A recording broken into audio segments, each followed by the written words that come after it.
when you're in this type of business, or really any business, you really need to come correct.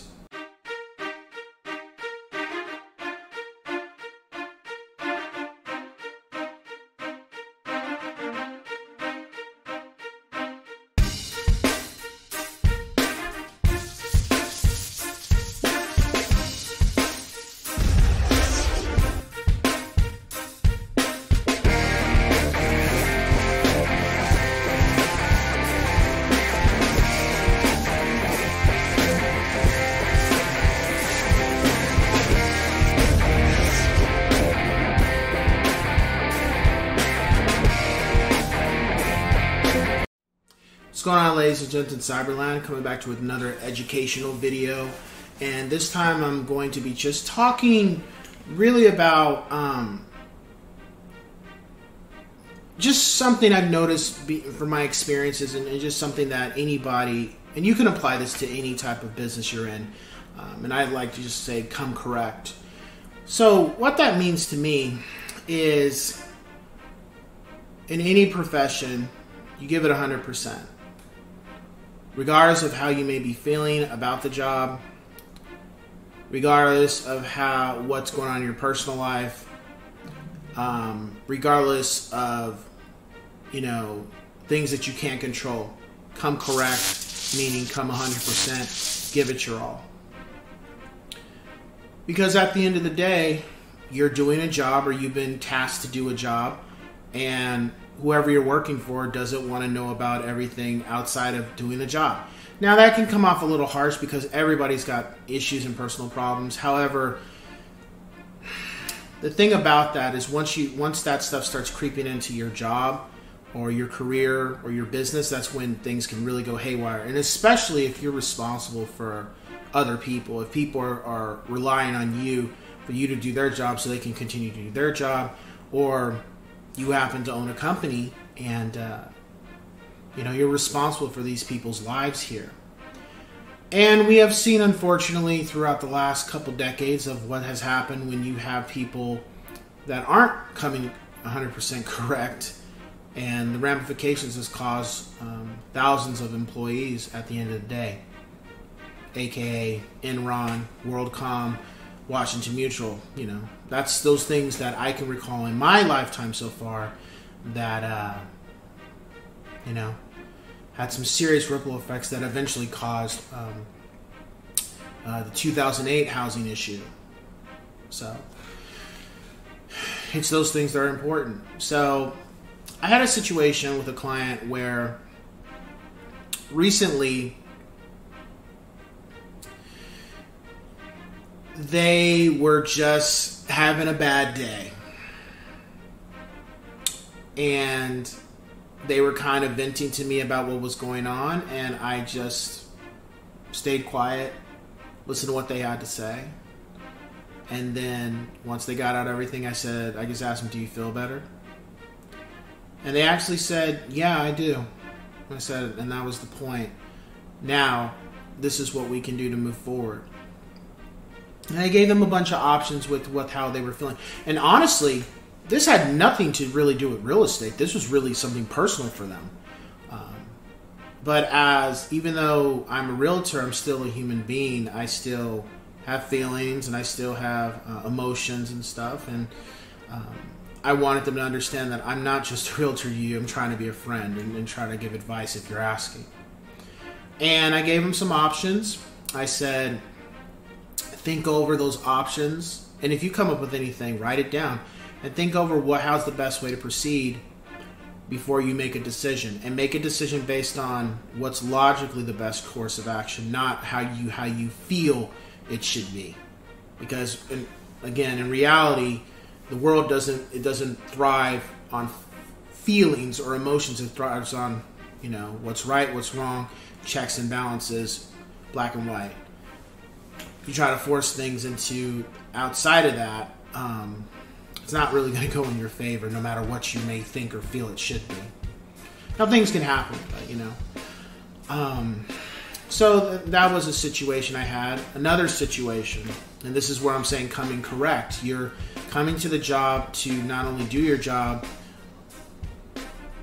but allowing your client to be able to rely on you wholeheartedly if they can. Now, some people will be like, well, I'm not being paid. I'm like, check that at the door, because it's not always just buying a home. There's a lot more stuff involved. There's a lot of emotions. It's a roller coaster for people. It's a lot of stuff that's involved with purchasing a home. It's not just, signing a bunch of paperwork and doing an inspection and an appraisal and making sure the loan is good to go. It's not always that simple. So you got to be the cheerleader, as I made in another one of my videos. You have to be the cheerleader for them. You have to fight for them. You have to be understanding to what they're concerned about and not brush it off and just think, it's nothing to worry about. Now, sometimes I will say that, don't worry about it, we got you. But I say that in regards to don't worry about it, I got you, not don't worry about it. I reiterate to them that I understand how you're feeling and I got you. So don't worry about it. I'll get this resolved, or everything's going to be fine.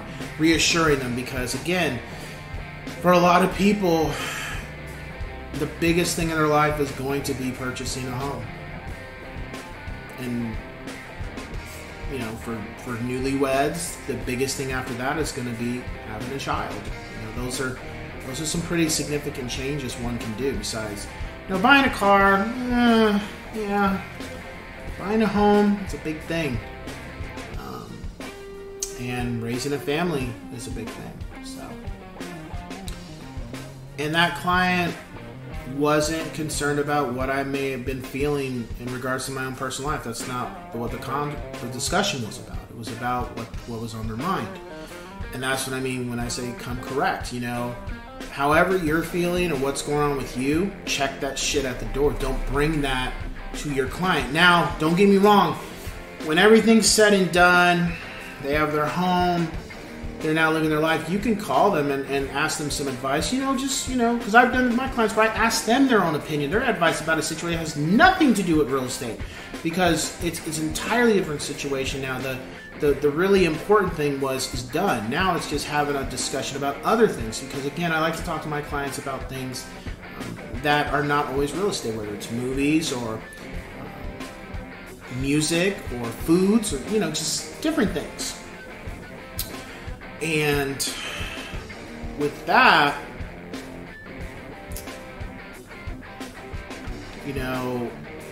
it really makes a difference for your client when you genuinely, as I've said before, and when I say some of these things, it's going to be reiterations from other videos to some extent, because every situation I have and scenario is different, but it's reiterating that you have to show your client that you care about what they think and how they're feeling, and be sincere.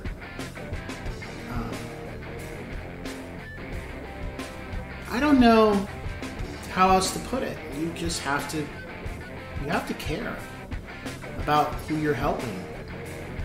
You can't just see, like the cartoons where the eyes start rolling, like the cartoon all of a sudden, cha-ching, the dollar signs show up in the eyes. You can't be that way, because people will read it, they'll see it right away.